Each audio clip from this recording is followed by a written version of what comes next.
individuel dans du collectif. C'est-à-dire que tu dois tirer ton épingle du jeu en pensant à une équipe. Ça, c'est pas simple. C'était une machine à laver. En gros, tu savais pas quoi faire du ballon, tu lui donnais le ballon, il te le rendait propre. Et puis après une défaite, Franck nous dit, mercredi soir, mercredi, il n'y a pas d'entraînement, mercredi soir, vous sortez. Vous sortez tous ensemble, vous faites une soirée, vous prenez une mûre si vous voulez. Et j'avais à côté de moi, je crois, Cahuzac qui était à côté de moi, et je lui dis, qu'est-ce qui se passe? Et il me dit, il va y avoir l'hymne. Et sur le coup, moi, pas les réflexes d'un insulaire, je dis la Marseillaise, il me dit, surtout pas la Marseillaise, on est en Corse, il va y avoir un hymne corse. Je voulais rester au contact du sport, mais je voulais aussi m'ouvrir un petit peu plus les portes, c'est-à-dire que je voulais pas rester dans le milieu du football, parce qu'on aime ça. Après, des fois, on se dit, on est un peu maso, parce que des fois, on se pèle un peu les miches, et puis on se dit, mais qu'est-ce qu'on fait là? Mais on est quand même content de se retrouver. Quand t'as pas la possibilité ou que t'as pas fait en sorte de pouvoir le faire, il faut trouver une porte de sortie. Et c'est pas toujours simple. Il y a des gens qui mettent du temps à trouver leur reconversion. Moi, ça s'est plutôt fait assez rapidement, donc je suis plutôt satisfait de mon parcours, que ce soit en tant que footballeur et puis dans ma reconversion personnelle à l'heure actuelle.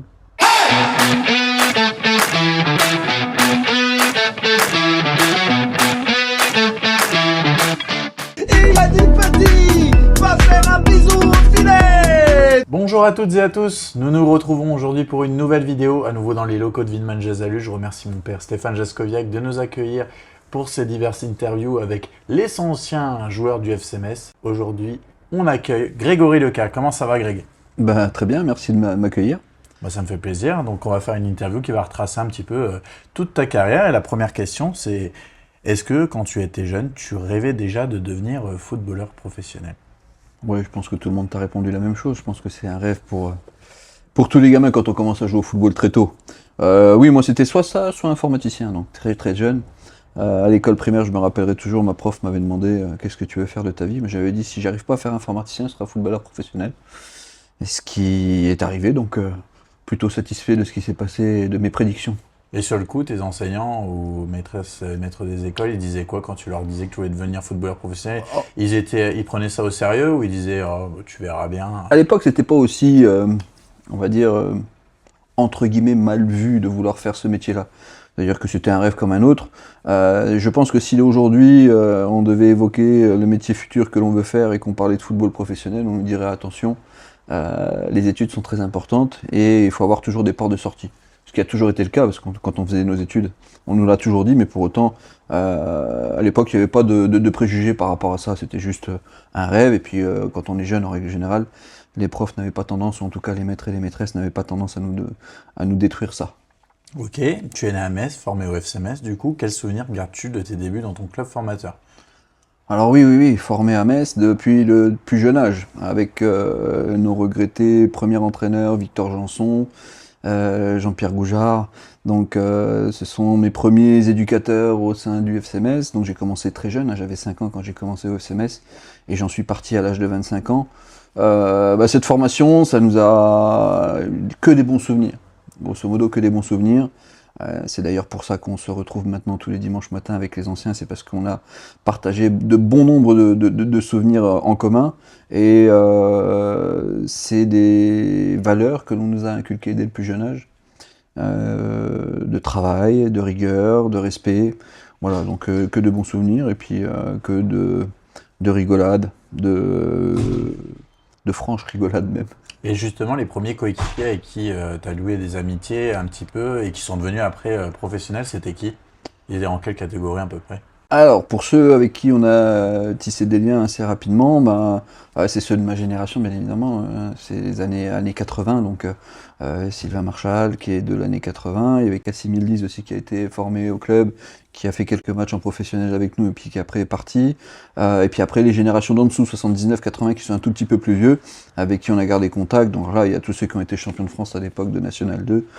Les Franck Jagère, John Jagère, Jean-Philippe Caillé, Stéphane Morisot, Stéphane Borbiconi, bien évidemment, puisque c'était mon copain de chambrée, Greg Proman, Louis Saha, toute cette génération-là, et j'en oublie certainement.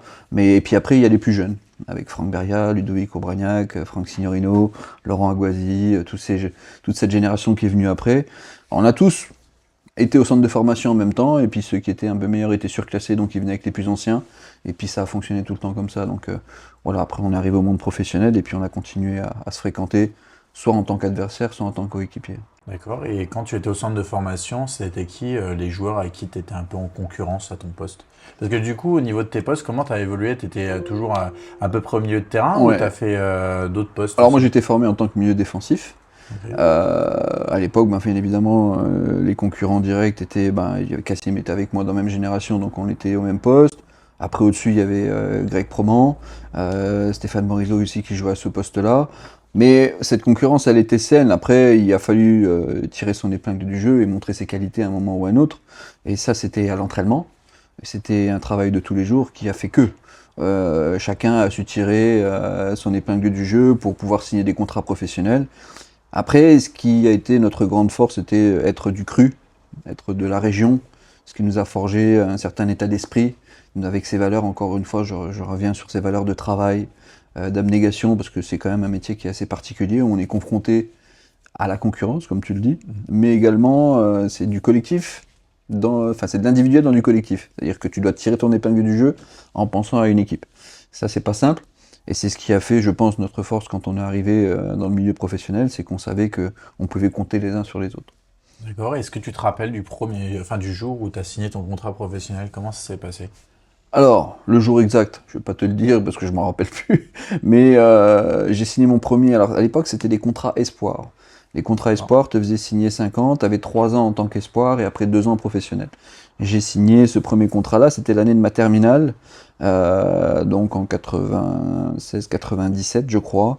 Et au bout d'un an, comme ça se passait très bien avec la réserve et que j'avais commencé à tutoyer un petit peu le monde professionnel, on m'a fait signer directement 4 ans professionnels. Voilà.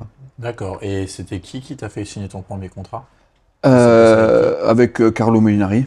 voilà, notre président à notre génération, à nous. Voilà, c'était notre grand grand-père entre guillemets Et sportif. justement, ta relation avec Carlo Molinari, comment il était Alors, avec quand on vous? se voit, on se remémore toujours un peu les souvenirs qu'on a pu avoir en commun. C'est toujours agréable de le voir encore revenir au club, d'être toujours aussi avenant avec les anciens, et puis aussi avoir cette passion par rapport à ce club-là à qui il a tant donné, parce que il a quand même été caution personnelle pour ce club-là. Il a investi du temps, de l'argent, de l'énergie, et il y est toujours. Donc c'est assez agréable de pouvoir le revoir, même venir nous voir jouer avec les vétérans, c'est toujours des choses qui sont plutôt agréables. Ok, ensuite on va passer à ton premier match. Tu débutes en Ligue 1 avec Metz face au Sporting Club de Bastia. Toi qui as des origines corse, ça a dû faire un bon souvenir. Qu'est-ce que tu ressens à ce moment-là? Alors avant toute chose, déjà la première convocation, c'est toujours plaisant de pouvoir être présent dans un groupe professionnel quand on rêve de faire ce métier-là. Et puis la première entrée, alors effectivement une signification particulière parce que les origines font que j'ai des origines corses, que ça se passe sur la terre de mes ancêtres, ben forcément c'était un clin d'œil assez particulier. Et puis après, l'insouciance, on rentre sans se poser trop de questions, on monte sur le terrain et on court partout. On essaie de toucher un maximum de ballons, bien évidemment en respectant les consignes qui ont été données par l'entraîneur, mais c'est surtout le souvenir d'être déterminé en rentrant sur le terrain. Et puis, bien évidemment, la sortie du match, on avait perdu, donc il y a cette déception que l'on apprendra à gérer avec le temps dans les années qui passent. Mais voilà, c'était surtout le plaisir de pouvoir fouler les pelouses à l'époque de la Division 1 ou de Ligue 1. Donc c'était voilà, un très très très bon souvenir. Et puis bien évidemment, bah, c'est le premier match, donc celui-là on l'oublie pas. Il y avait qui comme coéquipier avec qui tu as joué dans ce match-là, que tu te rappelles? À cette époque-là, il devait y avoir Greg qui devait être avec moi, Greg Proman. Il y avait encore, il me semble, Fred Mérieux qui était encore présent. Gérald Batic peut-être. Bon voilà, il y avait Cyril encore. Pouget, il était là encore? Non, pas Non, Cyril, il était... Cyril était déjà parti. Ok. Mais oui, voilà, il y a bon, grosso modo un peu Steph Borby devait être encore là. Il y avait quasiment toute la génération 80, 79, 78 qui était présente. Ok, lors de ton passage au FC Metz, je voulais savoir quels joueurs t'ont marqué, le plus marqué et pourquoi? Ah, le plus marqué, et pourquoi? Le plus marqué, je suis issu de la génération 97-88 quand ils ont été vice-champions de France. Donc c'était une équipe formidable, avec Bruno Rodriguez, Vladan Lukic, Robert Pires, Fred Mérieux, Danny Boffin, Blanchard, Song. Ça c'était une équipe, c'était un collectif qui était tellement bien huilé et qui avait excellé cette année-là que j'ai commencé à m'entraîner avec eux sur cette fin d'année 98. Donc forcément que de souvenirs. Et je vais Robert bien évidemment parce que on sait le parcours qu'il a eu et puis le palmarès qu'il a, l'évolution qu'il a eu, donc il était déjà au-dessus du lot à l'époque. Mais un qui m'a particulièrement marqué et qui m'a accompagné aussi dans mon début de carrière, c'était Fred Mérieux. Parce que Fred nous a pris un petit peu sous son aile, au même titre que Greg Proman et d'autres. C'était une machine à laver. En gros, tu savais pas quoi faire du ballon, tu lui donnais le ballon, il te le rendait propre. Et tu savais que ça allait être bien utilisé et correctement utilisé. Très particulier sur le terrain dans le sens où il était teigneux, très agressif, mais parce que c'était sa manière de... Mais en dehors, c'est une crème. D'accord. Et il n'y a pas d'autres joueurs qui ont marqué. Genre, moi, je pensais forcément à Robert Pires, mais les Emmanuel Adebayor ou Franck Ribéry, est-ce qu'ils t'ont marqué aussi ou pas? Alors, moi je parlais par rapport à mon Ouais. premier match, par rapport à la génération auquel je suis sorti, mais si après on refait toutes Par les exemple, années si on devait passées... comparer un Robert Pires et un Franck Ribéry, lequel Ah, t'avait le plus marqué aux entraînements? c'est deux profils différents. Franck est arrivé déjà un peu de nulle part, il sortait de Brest. Et c'est vrai que la première préparation que l'on a faite avec lui en Allemagne, je ne sais pas si les autres t'en ont parlé, mais on avait fait des séances physiques où on avait mis des cônes à chaque coin de 16 mètres et il fallait faire le tour le plus rapidement possible. Je me rappellerai toujours qu'il avait mis un tour au groupe. Et à côté de ça, on faisait de la conservation entre ces séances athlétiques. Et au milieu de ça, on faisait de la conservation, et pendant la conservation, c'est pareil. Et il était toujours à 3000 à l'heure, il avait les deux pieds, il avait cette capacité à récupérer, à répéter les efforts qui faisait qu'il était au-dessus du lot déjà athlétiquement, et puis techniquement également, il était au-dessus du lot. C'est pour ça qu'il a fait cette carrière-là également. En règle générale, ces joueurs-là, il n'y en a pas beaucoup, mais ils font partie des joueurs qui sont marquants. On a joué qu'avec lui, avec lui que 6 mois, mais pour autant, en 6 mois, il a illuminé le début de championnat que l'on avait fait à l'époque, où on était premier, je crois, au bout de 5 journées. Et puis il est parti au mois de décembre avec un désaccord auprès du club à Galatasaray. Mais oui, c'est des joueurs qui sont marquants. Manuel Adebayor aussi, parce que moi je l'ai connu au centre de formation où il est arrivé en plein hiver. Il avait des gants, un kawaii, un bonnet, et on faisait des séances à la plaine de jeu qui est maintenant développée. À l'époque, il n'y avait que 2 terrains verts, la grille qui entourait le terrain, et on s'entraînait au milieu. Qu'il pleuve, qu'il vente, qu'il neige, on était toujours là. Et ce jour-là, quand il est arrivé, il faisait très froid. Il pleuvait, il neigeait, on avait fait une opposition sur le terrain, et puis je me rappellerai toujours, il était avec les bras ballants, il était congelé. Et quand on sait la carrière qu'il a eue par la suite, bien évidemment que c'est des gamins qu'on a suivis, avec qui on a grandi, et en tout cas ils ont grandi avec nous parce qu'on était un peu plus vieux, mais c'est des gamins qui avaient beaucoup de talent.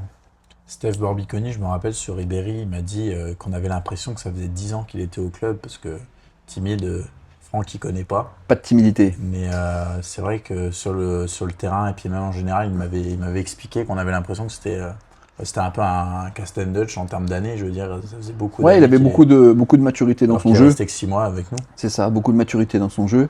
Effectivement, c'était un guéluron dans le vestiaire, c'est-à-dire que c'était pas le dernier à faire des blagues, on l'a vu par la suite même dans sa carrière, quand il a foncé avec le bus du Bayern, quand ils étaient aux Émirats, il était un peu comme ça déjà quand il était à Metz.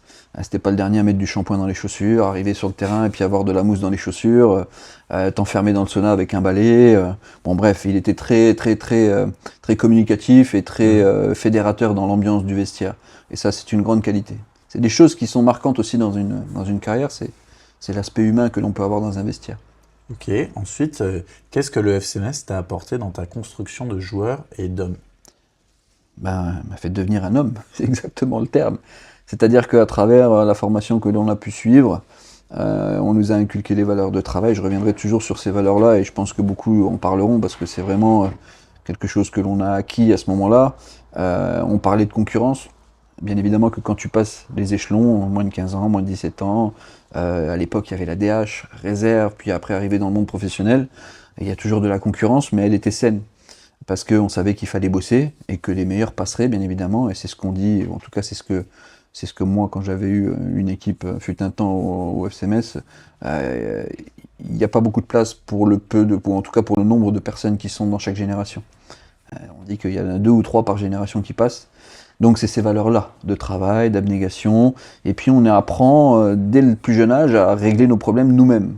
C'est-à-dire qu'on est confronté à la concurrence, on ne va pas aller voir son concurrent direct pour aborder les problématiques que l'on peut rencontrer, donc on apprend à gérer ses problèmes soi-même, et ça vient même une déformation professionnelle, parce que dans ta vie privée, après, ça peut déteindre aussi, parce que tu te dis, j'ai pas envie d'emmerder les gens, je vais régler le problème moi-même, et je vais avancer comme ça. Donc, toutes ces valeurs-là, respect également, parce que respect du maillot, respect des éducateurs, respect des présidents qu'on a pu avoir, des entraîneurs également, parce que c'est jamais simple ce métier-là, mais voilà, toutes ces valeurs de travail et d'abnégation, de respect, c'est ce qui nous a forgé en tant qu'hommes. Ok, ensuite, après Metz, tu rejoins le Stade Malherbe de Caen en 2005. Pourquoi ce choix à ce moment-là de ta carrière? Parce que du coup, c'était pour la saison 2005-2006. C'est ça. Donc on remonte en Ligue 1 avec Metz ça. et tu vas à Caen. Et Caen, ils sont en Ils Ligue 1, ils remontent aussi en Ligue 1. Ils viennent de descendre en Ligue 2. Ou ils descendent en Ligue 2. Ils ont ok. fait la finale de la Coupe de la Ligue la saison d'avant, D'accord. contre Strasbourg, qu'ils ont perdu, et ils descendent en Ligue 2.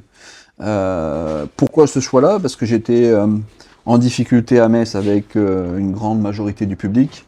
On dit toujours qu'on n'est jamais prophète en son pays et qu'à un moment donné, il faut peut-être aller voir ailleurs. Et j'avais commencé le championnat, c'était Joël Muller qui avait récupéré l'équipe.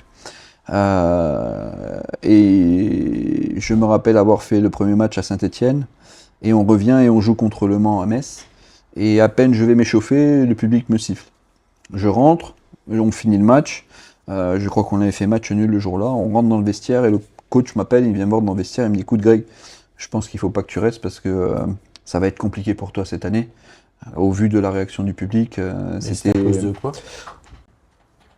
Les raisons, on les connaîtra jamais. J'ai jamais trop cherché à les savoir, même si dans mon fond intérieur, je sais un petit peu pourquoi. Mais je vais pas revenir sur ça parce que ça m'importe peu, c'est du passé. Peut-être que si je l'avais fait plus tôt, ça aurait peut-être été différent dans ma carrière, mais pour autant, j'ai aucun regret. Je l'ai fait à ce moment-là parce que j'ai eu l'opportunité de le faire et puis que j'avais une discussion franche avec le coach. Lui comptait sur moi, mais il a bien vu que ça devenait compliqué. L'année d'avant, c'était déjà un petit peu pareil, où je me faisais siffler au sein du stade. Pour autant, voilà, ça fait partie de notre métier. On peut ne pas toujours être en odeur de sainteté auprès des supporters. Ça fait partie de mon parcours. Et donc, du coup, après ce match du Mans, le coach me dit, écoute, c'était la mi-août, il me dit, écoute, si tu as un club, vois avec le président. Et le président m'a dit, écoute Greg, on te laissera partir sans demande d'indemnité. Et puis à l'époque, quand c'était manifesté assez rapidement, et puis il m'avait récupéré, je me rappelle être monté là-haut le jour de mon anniversaire, le jour de mon anniversaire, le 22 août, pour signer, c'était la photo officielle sur le port à Caen. J'avais pris ma voiture le matin à 7h pour être à la photo officielle à 14h. Donc voilà, c'était pour ça que je me suis rendu, pas pour le sportif, parce que bien évidemment quand on est issu de la région, qu'on évolue dans son club de cœur, on a envie d'y rester. Pour autant, pour tout professionnel, à un moment ou à un autre, on est confronté à aller voir ailleurs. Et puis ça m'a permis de vivre aussi de belles années lorsque j'étais à Caen. Et t'avais que Caen qui te voulait au moment-là ou t'avais d'autres propositions? Oui, en tout cas, je m'étais orienté par rapport à ce club-là parce que j'avais eu le président au téléphone, C'était qui? Jean-François Fortin. J'avais eu le coach, Franck Dumas, et puis j'avais eu l'adjoint à Franck Dumas, qui était Patrice Garande à l'époque, qui m'avait convaincu assez rapidement de rejoindre le projet. Ils venaient de descendre en Ligue 2, ils avaient l'objectif de remonter rapidement en Ligue 1, et puis il s'est avéré qu'on a joué la montée jusqu'à la dernière journée, on n'est pas monté pour 2 buts. Mais voilà, c'était pour ça que j'avais été là-bas. C'était un projet ambitieux, un club familial. Comme j'en ai fait que 2 des clubs, je suis assez fidèle par rapport à mes clubs. Je n'ai pas bougé toutes les 5 minutes. Mais voilà, c'est pour ça que je m'étais rendu dans cette région-là. Ok, à Caen, tu te reconvertis également en défense centrale. Et est-ce que ce repositionnement a changé ta manière de voir le football? Quand je suis arrivé, Franck m'a mis au milieu. La deuxième année où j'étais présent, Greg est venu nous rejoindre à Caen et on a joué souvent en duo aussi au milieu. Et puis au fur et à mesure du temps, Franck me disait je te verrais bien jouer derrière, avec la qualité de jeu long que j'avais, les anticipations, en tout cas la vision du jeu que je pouvais avoir, ça lui plaisait bien et ça correspondait un petit peu au type de joueur qu'il était dans sa carrière avant. Donc il m'a replacé au fur et à mesure derrière. J'ai répondu présent, j'ai fait ce que j'avais à faire et je l'ai plutôt bien fait, donc il a continué à persévérer dans ce poste-là. De temps en temps, il me rappelait au milieu quand même, mais effectivement, j'ai fini à jouer essentiellement en défense centrale. Mais du coup, au début, tu n'étais pas un petit peu réticent? Non, pas du tout. Pas du Non, tout, et je Tu pense... t'es dit, j'applique ce que le coach me demande? Bon, en tout cas, c'est un poste auquel j'avais déjà évolué étant plus jeune dans les catégories jeunes. Par la suite, j'ai évolué au milieu, mais j'y étais plutôt avec plaisir et je pense qu'avec le recul, peut-être que si j'avais évolué plus rapidement à ce poste-là, peut-être que j'aurais progressé différemment. Mais voilà, ça s'est proposé à moi j'ai répondu présent. En règle générale, quand tu es professionnel et qu'on te propose de jouer, tu refuses rarement, même si c'est latéral droit. Je crois avoir fait quasiment tous les postes dans ma carrière, sauf gardien où j'ai jamais évolué, mais j'ai déjà joué latéral droit à une défense à 5, en défense centrale, milieu défensif, sur les couloirs. Enfin, j'ai joué à peu près partout durant ma carrière.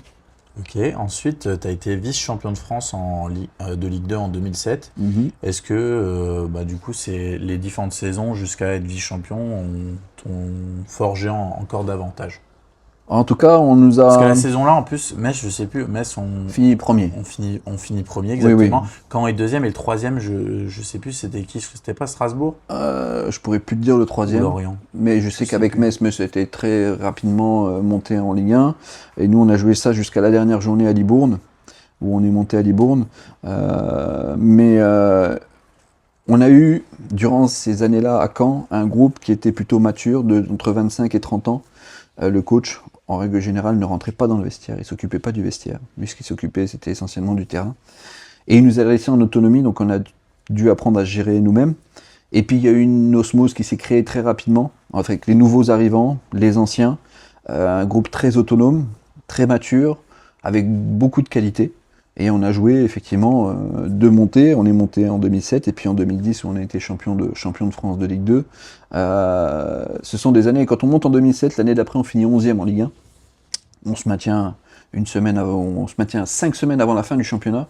Et puis le président à l'époque nous avait dit, puisque vous êtes maintenu 5 semaines avant la fin du championnat, le dernier match était à Nice, il nous avait dit on part à Monaco pendant une semaine. C'était un peu l'état d'esprit. C'est-à-dire que Franck laissait beaucoup de liberté à son vestiaire, mais on lui rendait cette confiance qu'il nous donnait dans le vestiaire sur le terrain. Et puis lui, il était partisan du beau football. On pouvait en prendre 3, il fallait en mettre 4. Alors après, avec le temps, forcément quand tu montes en Ligue 1, c'est plus compliqué parce que tu n'as pas les mêmes niveaux et puis que les équipes ne sont pas les mêmes. Mais pour autant, quand on était en Ligue 2, c'était vraiment du football, du football plein. C'est-à-dire qu'on jouait pour mettre des buts, on ne jouait pas pour gagner 1-0 ou 2-1, on jouait pour gagner 2, 3, voire 4-0. Je me rappellerai toujours, la première année où j'arrive là-bas, on joue le dernier match contre Créteil à domicile. Et Lorient jouait chez eux, avec Sylvain Marchal, qui jouait à l'époque à Lorient. Et nous, il fallait qu'on gagne avec plus de 3 ou 4 buts d'écart, je crois. Je crois qu'au bout de 10 ou 15 minutes, il y avait 3-0 pour nous. Créteil marque 3-1, et à la mi-temps, il y a 3-1. Et de l'autre côté, Lorient mène 2-0. Donc il fallait qu'on mette encore 2 buts supplémentaires. Il fallait qu'on gagne 5-1 le match. Mais on avait gagné et on menait 3-0 au bout d'une demi-heure, au bout de 20 minutes de jeu, pardon. Et il y a eu un gros orage pendant la mi-temps. Ça avait un peu annihilé nos envies. En tout cas, ça nous avait un peu refroidi. Mais pour autant, voilà, c'était un peu l'état d'esprit. On était vraiment dans une démarche où il fallait mettre des buts. Et puis, la confiance qu'ils nous donnaient dans le vestiaire, on la rendait sur le terrain. Au final, vous avez gagné combien le match là? On avait gagné 3-1. Okay, ça n'avait pas évolué. Et puis de l'autre côté, Lorient avait gagné 2-0. Donc, pour 2 buts, je crois qu'on n'était pas monté à l'époque. D'accord. Ensuite, du coup, t'as un petit peu anticipé. On va parler du titre de champion de Ligue 2 en 2010. Avec Caen, ça reste un moment fort de ta carrière. Est-ce que c'est le meilleur souvenir de ta carrière? En tout cas, ça a été la saison la plus pleine pour moi, où j'avais fait, je crois, 34 matchs sur les 36. Et oui, c'était pareil, toujours avec cette volonté pour le coach de laisser un peu de liberté aux plus jeunes, parce que là, du coup, c'était un groupe un peu plus rajeuni, avec Youssef El Arabi et Julien Toudic. On avait Nangis qui venait de Auxerre, qui était prêté. On avait des jeunes. Avec les anciens, on a réussi à créer cet amalgame qui a fait qu'on a survolé le championnat toute l'année. On avait fini par une victoire à Nantes, si mes souvenirs sont bons. Et c'était vraiment une année pleine pour moi. J'avais joué quasiment tous les matchs, pas blessé, même si j'avais une pubalgie sur la deuxième partie de saison, j'avais forcé jusqu'à la fin de saison. Mais voilà, c'était une année pleine. Vraiment des années qui restent marquées. Vraiment à chaque fois des groupes extraordinaires où on se retrouvait quasiment, pour les premières, 2007 par exemple, on faisait toutes les soirées Ligue des Champions les uns chez les autres. On jouait au poker et on mangeait des pizzas. Voilà. Et on jouait, donc il y avait mardi ou mercredi Ligue des Champions, on jouait le vendredi soir. Pour te donner un peu la façon de fonctionner. Et puis on avait une période creuse, notamment dans cette année 2007, là où on jouait la montée, où on fait vice-champion. Au mois de janvier-février, on avait une période dans le doute. Et puis après une défaite, Franck nous dit, mercredi soir, il n'y a pas d'entraînement, mercredi soir vous sortez. Vous sortez tous ensemble, vous faites une soirée, vous prenez une mûre si vous voulez, vulgairement parlant, mais le jeudi matin on fera récupération. Et en fait on est sorti le mercredi soir, On a fait ce que le coach nous avait dit. On est tous sortis, on a mangé au resto, on a été boire des coups, on s'est présenté le lendemain matin, on était tous un peu fatigués et puis un peu éméchés. Mais ça a resserré le groupe. Le lendemain, on a fait des crassages, et puis on a joué le vendredi soir, on a gagné le match qui a suivi, et c'était reparti. C'était un peu son mode de fonctionnement. Voilà. Et ces années-là, c'est un peu significatif, 2007-2010, c'était un peu le même profil de saison. Donc Franck Dumas, pour toi, ça serait le coach qui t'a le plus marqué dans ta vie ou pas? Marqué, oui, bien évidemment, parce que ça a été mon coach pendant 7 ans, 8 ans. Celui qui m'a lancé, bien évidemment, c'est Joël Muller, donc je ne le remercierai jamais assez de m'avoir lancé, de m'avoir permis d'aboutir à ce que je souhaitais depuis le plus jeune âge, c'est-à-dire d'être footballeur professionnel. Donc ça, c'est le premier qui m'a marqué. Franck m'a marqué par cette façon de gérer son groupe, cette autonomie qu'on a eue et cette façon d'accompagner son équipe dans ce qu'il voulait avec un football un petit peu champagne, on appelle ça. C'est-à-dire qu'on voulait toujours mettre des buts, toujours mettre des buts, toujours mettre des buts, et avec cette notion de plaisir. Donc oui, ça m'a marqué, parce que c'était un management totalement différent de ce que j'avais pu connaître au FCMS, où j'avais eu Joël dans un premier temps, Gilbert Grèce, Albert Cartier, et puis Jean Fernandez, bien évidemment. Donc des façons totalement différentes de gérer un groupe. Mais un exemple tout simple, on partait en préparation tous les ans, à la même date, du 4 au 14 juillet à Samoëns. On avait nos habitudes, on avait un hôtel, tous les soirs c'était apéro. Mais c'était pas apéro sirop à l'eau, c'était bière, Ricard, c'était vraiment des apéros, des vrais apéros. Et c'était obligatoire pour tous les joueurs. Ah oui. Voilà, obligatoire pour tous les joueurs. Et le premier samedi de la préparation, c'était carte blanche. Grosso modo, on jouait le premier match amical l'après-midi, le soir on avait le droit de sortir. Et à l'époque, ils nous disaient, vous partez ensemble, vous rentrez ensemble. Donc on avait pris un bus, on était parti dans une boîte, on avait fait la soirée, on était rentré, le lendemain il y avait des crassages. Voilà, tout ça a permis de tisser des liens très rapidement dans les équipes dans lesquelles on a joué durant ces années-là.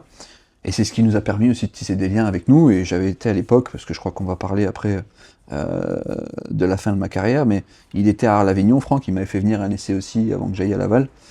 Tout était concluant, sauf que bon, sur cette année-là, pour la famille, j'étais en délicatesse avec un genou. Donc c'est pour ça que j'avais pas donné suite. Mais il avait pensé à moi à cette époque-là. Ok. Du coup, tu as longtemps été apprécié aussi pour ta lecture de jeu et ta qualité de passe. Est-ce que cette intelligence de jeu qui définissait le mieux, est-ce que c'était ça? Ouais, c'est la capacité de pouvoir analyser très rapidement les situations, d'anticiper un petit peu les choses. Ça peut aussi jouer des tours, parce que quand on anticipe de trop, des fois on passe au travers. Mais oui, qualité de passe, anticipation, c'était ma qualité technique, étaient mes points forts. Il m'a manqué un peu de vitesse. Ouais, donc en point faible, ça serait plutôt la vitesse. Ah vitesse. Oui, vitesse, j'ai une charrette. Ensuite, on va parler de la sélection corse, avec ce beau maillot qui est, du coup, tu as fait une seule sélection, c'était face au Congo, vous avez fait un partout. Avec un duo offensif, Gaffo-Rimandrig. Oui. Voilà les Corses sur le terrain, Paul. J'ai un petit peu d'émotion quand même, et puis quand je vois ces gamins avec ces drapeaux, cette ambiance et surtout ce renouveau du football corse à travers cette rencontre, il faut féliciter les organisateurs pour ça. La véritable sélection corse, la vôtre en 67 contre la France à Marseille. En fait, c'est une résurrection de l'identité du football corse parce que là, on a devant nous des joueurs professionnels corse. Oui. Qu'est-ce que cette expérience a représenté pour toi? Déjà, raconte-nous un petit peu l'hymne national, comment ça voilà, c'était une petite anecdote. Effectivement, c'était ma première sélection avec la sélection corse, comme le font sélection de Bretagne, sélection de Catalogne, sélection de Sardaigne.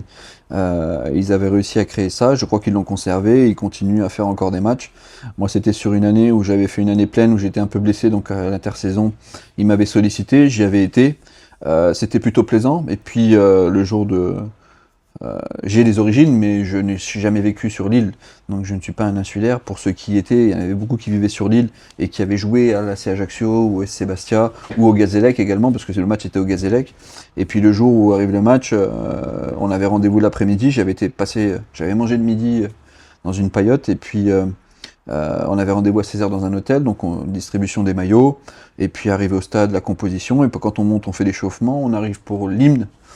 Et j'avais à côté de moi, je crois, Cahuzac qui était à côté de moi, et je lui dis, qu'est-ce qui se passe? Et il me dit, il va y avoir l'hymne. Et sur le coup, bon, moi, pas les réflexes d'un insulaire, je dis la Marseillaise, il me dit surtout pas la Marseillaise, on est en Corse, il va y avoir un hymne corse. Voilà, c'est l'anecdote un petit peu rigolote du truc. Mais ouais, des bons souvenirs, parce qu'on a côtoyé sur cette sélection-là du beau monde, hein, Cahuzac, Modesco, Schilacci, Nicolas Pento. À l'époque, c'était Rémi Cabella qui commençait aussi. Il y avait Julien Palmieri. Ouais, il y avait pas mal de... Il y avait du beau monde. D'accord, et ce match, du coup, il se solde par un partout. Ouais, un partout, mais ouais. ouais. T'avais joué combien de minutes ce match-là? J'avais joué 1h10, je crois. Ok. Dans mes souvenirs, c'était Cavalli l'entraîneur. Il y avait Johan Cavalli qui était dans la sélection. Mais oui, un bon souvenir, parce que une ambiance assez chaude, comme on peut l'imaginer en Corse. Mais c'était un match de préparation pour le Congo qui préparait aussi des éliminatoires. Donc non, c'était un bon match et puis de bons souvenirs parce qu'après on a mangé dans une paillette encore également. On a partagé les moments.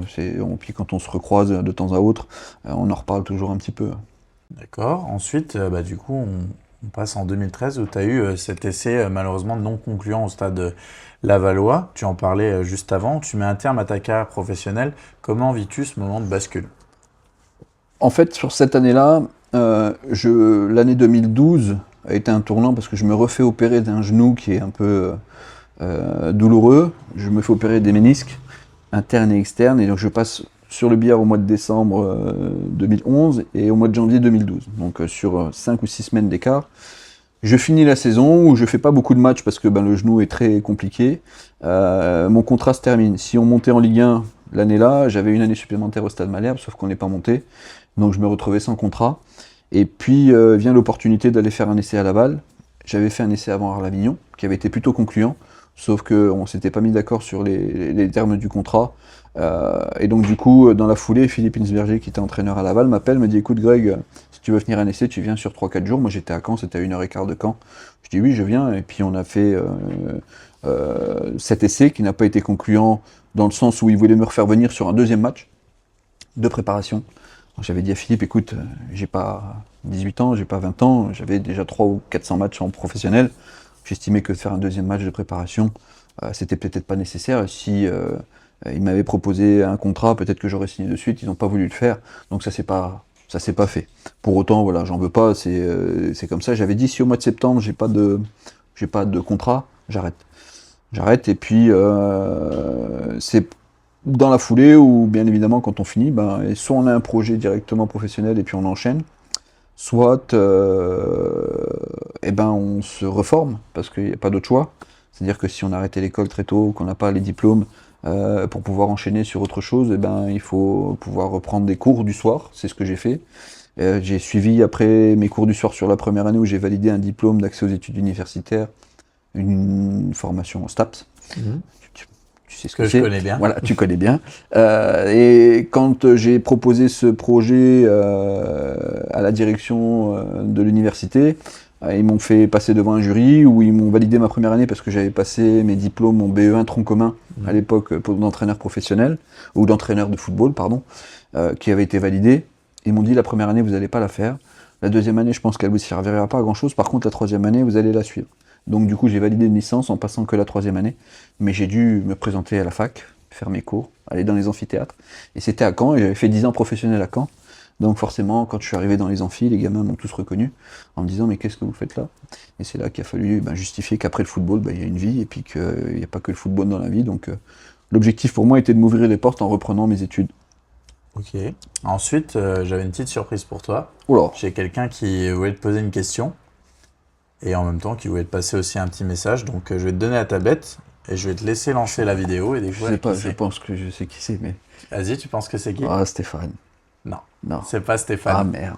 Putain, le con. Oh putain, Christophe Walter. Oh le con. Salut Greg, j'espère que tu vas bien. Tout d'abord, je voudrais remercier Hugo de m'avoir laissé la possibilité de te poser une petite question parce que ça fait extrêmement longtemps qu'on s'est pas vu. La question est la suivante, Greg. J'aurais voulu savoir quels sont les éducateurs, managers, entraîneurs qui t'ont marqué durant ton parcours sportif et pourquoi. Et je profite également de ce message pour te remercier de m'avoir laissé de temps en temps un peu de temps de jeu lorsque tu souhaitais te reposer, souffler un petit peu, parce que c'était quand même très très difficile de prendre la place de Grégory Lecaux au milieu de terrain. À bientôt Greg, ciao ciao. Alors, du coup, Christophe Walter, bon, la question elle est un peu répétitive, mais c'est pas grave, on te laissera à nouveau lui répondre. Oui, bien sûr, avec Il est plaisir. entraîneur actuel du CA Boulay pour Ouais. jouer la montée en R1 au Miris. Ouais. Là, il est au duel avec le CS Blénaud. C'est ça, ouais. Donc, J'ai regardé, j'ai vu ça. Et quand j'ai fait l'interview de Christophe Walter, il m'a dit que son premier but, c'est dû à une blessure Ouais. de ta part. C'était un Metz-Nancy, tu te blesses À l'échauffement. et puis il prend ta place et puis il marque son but face à Nancy, qui était un beau Effectivement. but d'ailleurs. Ouais, Donc, je te laisse lui répondre. Ouais, non, bah, Christophe. bon, pour les éducateurs, j'en ai parlé, Victor Janson et Jean-Pierre Gaujard dès le plus jeune âge. Après, il y avait eu évidemment dans ma formation, je vais parler de mon papa parce que mon papa a fait partie de ma formation et puis ce qu'il m'a eu en tant qu'éducateur en 15 ans et même plus jeune, à l'époque c'était les minimes et les pupilles minimes, et puis en U15, et puis donc forcément il a fait partie de ces éducateurs qui m'ont aussi formé, et puis Francis de Tadeo qui est à l'heure actuelle encore directeur du centre, qui a eu aussi une part de responsabilité dans mon parcours. On peut pas dire qu'il y en ait pas qui m'aient pas marqué, ils ont tous eu une part importante dans notre évolution, après à des degrés divers bien évidemment. On retient toujours celui qui nous fait commencer en professionnel, mais ceux qui sont passés avant ont forcément une grande part de responsabilité dans notre évolution et dans notre parcours, donc on les en remerciera jamais assez, je pense, pour chacun. Et puis après, dans le monde professionnel, ceux qui m'ont marqué, Joël Muller parce qu'il m'a fait commencer, Franck Dumas parce que j'étais à Caen, et puis après quand j'étais à Metz, Jean Fernandez parce qu'on a eu un cycle de 3 ans avec Jean Fernandez, et ce cycle-là, il a été plutôt bénéfique parce qu'on est remonté de Ligue 2 en Ligue 1, et puis qu'après on s'est maintenu en Ligue 1 avec beaucoup de jeunes, dont Christophe en faisait partie, avec la génération Franck Beria, Ludovic Aubragnac, Seb Renoir, Laurent Aguazi, ainsi de suite, qui sont arrivés par la suite. Et puis Christophe, c'est vrai que de temps en temps a joué, pas que de temps en temps, il a joué parce que cette année-là, c'était mon retour de blessure, et le match à Nancy où il marque, effectivement, je me blesse à l'échauffement parce que j'avais un genou qui était en délicatesse. Je revenais des croisés, et donc du coup, j'avais eu des difficultés sur l'année-là à pouvoir tenir ma place en permanence. Donc Christophe m'avait remplacé quelques fois. Et il fait partie des gamins qui ont suivi notre génération et qui ont pu performer, avec une fin de parcours assez délicate pour lui dans le monde professionnel, puisqu'il était au Stade de Reims et il s'est blessé, je crois, sur la dernière journée de championnat avec la réserve de Reims, où il s'est fait les croisés, et ça a été le début de la fin pour lui, malheureusement. Ok, ensuite, après le football, tu t'es orienté vers l'activité physique adaptée, santé et le milieu hospitalier. Pourquoi avoir choisi cette voie? Alors pourquoi avoir choisi cette voie? Simplement, c'était ma volonté première était de pouvoir intervenir dans les centres de rééducation fonctionnelle. Pour en avoir côtoyé certains, pour mes propres rééducations, pour notamment mon croisé, à l'époque c'était Hospitalor à Forbach. Activité physique adaptée santé, ils appellent ça la licence APAS, c'est une licence qui n'est pas très vieille. Bon, elle existe toujours. Ouais, elle existe toujours, et puis je suis toujours dans ce domaine-là, et donc j'ai toujours des étudiants qui viennent en stage chez moi, dans ma structure. Donc voilà comment ça s'est... Je voulais rester au contact du sport, mais je voulais aussi m'ouvrir un petit peu plus les portes. C'est-à-dire que je voulais pas rester dans le milieu du football, ça aurait été la solution de facilité. Si j'avais eu la possibilité de le faire, et que j'avais eu la volonté peut-être aussi de le faire à l'instant T, je l'aurais fait. Pour autant, je ne suis pas mécontent de ce que j'ai choisi comme orientation, parce qu'à l'heure actuelle, je suis épanoui dans ce que je fais, j'aime ce que je fais, mais ce que j'aime avant tout, c'est le contact humain. C'est pour ça que je suis resté dans le milieu du sport, que je suis resté sur l'aspect médical des choses, avec avant toute chose, je voulais prendre en charge des sportifs. On ne peut pas faire toujours comme on veut. J'ai réussi à me spécialiser dans une discipline qui est assez spécifique, qui est la cardiologie et la respi, avec la chance d'avoir pu évoluer dans un des centres les plus importants de la région, qui est à Brabois, à Nancy, où on m'a formé, où j'ai pu suivre des chirurgiens cardio, où j'ai pu avoir des cardiologues en tant que formateur. Donc j'en suis ravi, parce que ça permet de voir autre chose que le milieu du football, qui est assez spécifique. Et donc du coup, à l'heure actuelle, j'évolue toujours dans le milieu hospitalier, avec toujours cette casquette d'enseignant en activité physique adaptée santé. Ok, ensuite, aujourd'hui, tu continues à jouer avec les vétérans du FC Metz, qui a un maillot qui est là, et aux côtés notamment de Stéphane Borbiconi, ou encore Franck Signorino, Greg Proman, etc. Qu'est-ce que ces moments représentent pour toi? Parce que Steph, il nous a un petit peu raconté comment ça s'est créé, vous êtes allé voir Hélène Schrub et vous lui avez proposé le projet, Ouais. et elle a tout de suite adhéré au truc. Et Complètement, ouais. puis c'est vraiment des moments, comme il m'a dit, convivial. Donc je voulais ton avis par rapport à ça. À mon avis, il est un peu similaire à celui de Steph, c'est qu'effectivement, ça s'est créé comme ça en allant voir Hélène, en lui proposant le projet de créer cette structure vétéran, d'avoir la volonté de nous, de pouvoir véhiculer l'image du club à travers ce que nous, on avait vécu par le passé. Et puis, moi, ce qui m'intéresse, c'est de pouvoir retrouver mes potes. C'est pas la compétition, c'est pas le football, c'est ce qui se passe dans le vestiaire, c'est le fait de nous voir après les matchs, même si quand on joue, reste compétiteur et qu'on a envie de gagner les matchs. Mais on en a parlé encore très récemment. Moi, ce qui m'anime, c'est de venir voir mes potes et de pouvoir rigoler avec eux, de pouvoir prendre du plaisir sur le terrain. Moi, la compétition, grosso modo, j'en ai assez eu durant ma carrière. Moi, quand j'y vais le dimanche matin, c'est pour prendre du plaisir. Et le plaisir de retrouver mes potes, ceux avec qui on a été formés, ceux avec qui on a des anecdotes, et on se les remémore dimanche après dimanche. C'est ce qui m'anime, simplement. Le foot, oui, même si maintenant on prend de l'âge, on prend du poids, on a mal aux articulations, on n'est pas toujours prêt à pouvoir donner le maximum, mais pour autant, voilà, ce qui nous anime, et je pense qu'on est tous un peu dans le même cas, c'est de pouvoir se retrouver, prendre du plaisir, de pouvoir échanger, de pouvoir boire une bière à la fin du match également, voire d'aller manger tous ensemble, parce que c'est ce qui nous permet, et on est beaucoup à être dans la région. C'est pas comme si on était que un ou deux, on a vraiment un gros noyau. Sylvain Marchal, Borby, Signorino, Julien François, Laurent Aguazi quand il était là, moi, enfin, on est beaucoup dans la région. On n'est pas deux ou trois, on est presque une quinzaine d'anciens professionnels à être revenus dans la région, donc c'est ce qui est plaisant. Voilà. Et après, on a tous nos parcours, chacun a ses activités, bien évidemment. Mais le dimanche matin, on me ferait rater pour rien au monde le dimanche matin. Même si on s'est retrouvé à Faré-Bergevillers à 1h15 de route, par -2 ou -3 un dimanche matin, parce qu'on aime ça. Après, des fois, on se dit, on est un peu maso, parce que des fois, on se pèle un peu les miches, et puis on se dit, mais qu'est-ce qu'on fait là? Mais on est quand même content de se retrouver. Ok, j'avais une dernière question. Avec le recul, quel regard portes-tu aujourd'hui sur ton parcours entre Metz, Caen et ta reconversion après le football? Bon, un Je vais recul le dire en quelques mots. Ouais, un recul plutôt positif. J'ai aucun regret par rapport à ce que j'ai fait. Voilà. Je suis satisfait de ce que j'ai pu faire dans ma carrière professionnelle en tant que footballeur, des valeurs que j'ai pu acquérir, retranscrire aussi aux plus jeunes, parce que quand tu fais partie des anciens dans un groupe, tu les retranscris un petit peu aux plus jeunes, avec la volonté de les faire aussi évoluer et grandir. Et puis sur ma reconversion, je suis aussi satisfait parce que c'est un domaine qui est assez particulier, le milieu médical, d'avoir cette capacité à pouvoir faire autre chose, parce que quand tu as fait que du football, c'est ce que tu maîtrises, c'est ce que tu connais sur le bout des doigts, tu aimerais faire ça. Quand tu n'as pas la possibilité ou que tu n'as pas fait en sorte de pouvoir le faire, faut trouver une porte de sortie. Et c'est pas toujours simple, il y a des gens qui mettent du temps à trouver leur reconversion. Moi, ça s'est plutôt fait assez rapidement, donc je suis plutôt satisfait de mon parcours, que ce soit en tant que footballeur et puis dans ma reconversion personnelle à l'heure actuelle. Eh ben, merci Greg. De rien, avec plaisir. Ça m'a fait vraiment plaisir de faire Moi cette également. interview avec toi. Et puis, si vous avez aimé la vidéo, n'oubliez pas de la liker, de s'abonner, de partager, de commenter également si vous avez des questions pour Greg. Et puis, on se retrouve pour une prochaine vidéo. Ciao. Au revoir. Il a dit petit, va faire un